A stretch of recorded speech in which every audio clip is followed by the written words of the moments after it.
procrastination and the paralysis of research.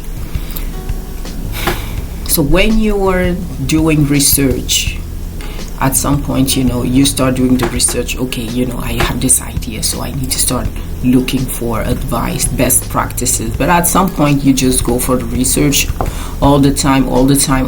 You never start, and then you have procrastination that kicks in. So you're paralyzed because you do the research, but at the same time, you don't want to start because it feels like, oh, I don't have enough information. And so you never start. You keep doing research, but in the meantime, if you accepted to start small and sucky, you would be fine. You would have learned a few things and you would be better today compared to not doing anything.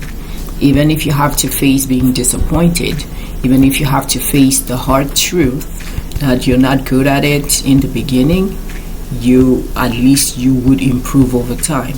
So let's be comfortable with the sucky and the truth and the reality of not being good when we start something, and we will avoid all that kind of things doing the research and procrastinating.